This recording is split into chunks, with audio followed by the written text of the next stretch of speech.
Hey guys, it's Sagar from TechWorks, and in this video, we take a look at the dual cameras on the new Nokia 7 Plus.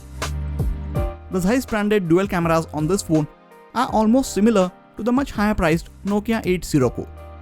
And that is what got me excited to grab the Nokia 7 Plus in the first place. Primary camera has a 12 megapixel sensor with f1.75 aperture and a large pixel size of 1.4 micron. Secondary camera has a 13 megapixel sensor with f2.6 aperture and it gets a 2x telephoto lens. There is no optical image stabilization on either of these cameras, and the phone uses gyro EIS to stabilize the videos. You can shoot 4K videos at 30 frames per second, but you don't get any kind of stabilization at that resolution.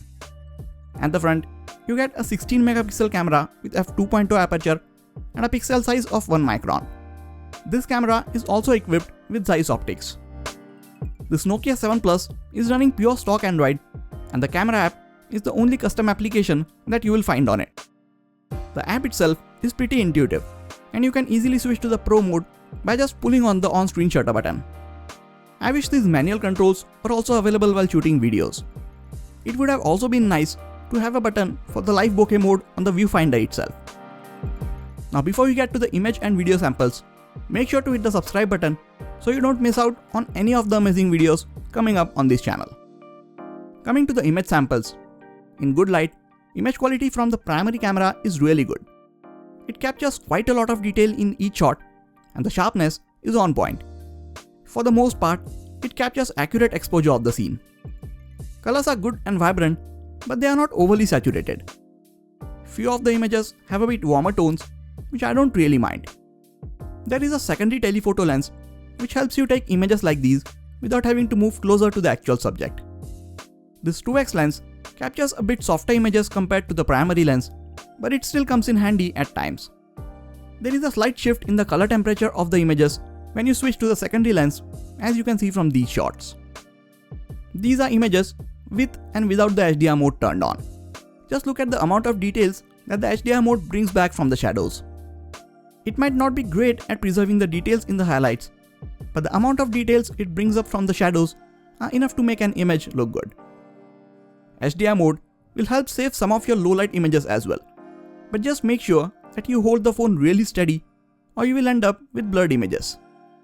Now here's a quick focusing test before we take a look at the close-up images. As you can see, it is really fast at switching the focus between near and far objects. Thanks to the wide f1.75 aperture, you get really nice depth of field in close-up shots.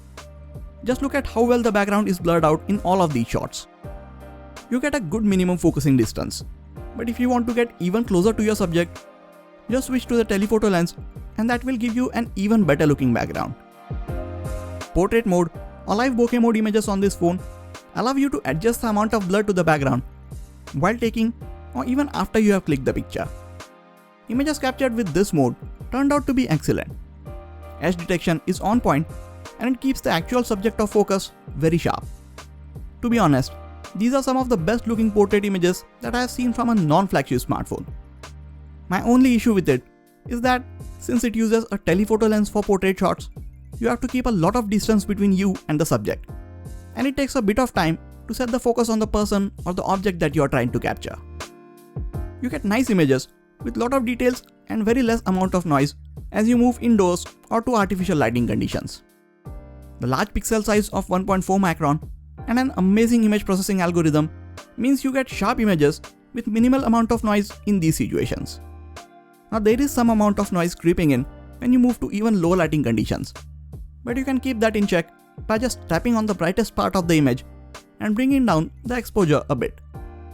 Here is an example of the low light shot with the 2x telephoto lens. If the light is reduced even further, the phone will just capture an image with the primary camera and digitally crop it instead of using the secondary lens. The 16 megapixel front-facing camera makes sure that you get amazing selfies.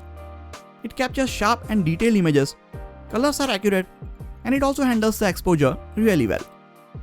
It also does a good enough job in low light. There is a display flash feature if you find yourself clicking selfies in very low light. You can take portrait images with the front-facing camera as well. Since there is no secondary lens at the front, the blurring in the background is achieved by software and the resulting images turned out really good. It might not be the most accurate at detecting the edges, especially if you have multiple people in the shot, but it still does a much better job than any of the other phone in this price range. You can shoot videos in up to 4K resolution at 30 frames per second, but there is no electronic stabilization while recording in this resolution. 1080p videos are electronically stabilized and they look good. You can also record videos with the 2x telephoto lens and switch between the two lenses while capturing videos. Here is a quick video sample from the front-facing camera of the Nokia 7 Plus. It has electronic stabilization, and as you can see, the frame is pretty cropped in. Front-facing camera also has electronic stabilization, so if you shoot a lot of videos with the selfie camera, you won't be disappointed.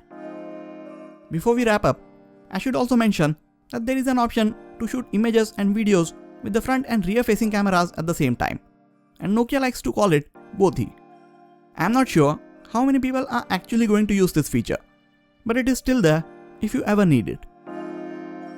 So overall, the Nokia 7 Plus has got an amazing set of cameras both at the front and back. Having a sensor with larger pixels, it definitely captures some amazing images in most of the lighting conditions. It also takes amazing shots with the live bokeh mode, but as I have mentioned earlier, you have to be a bit patient and give it some time to focus.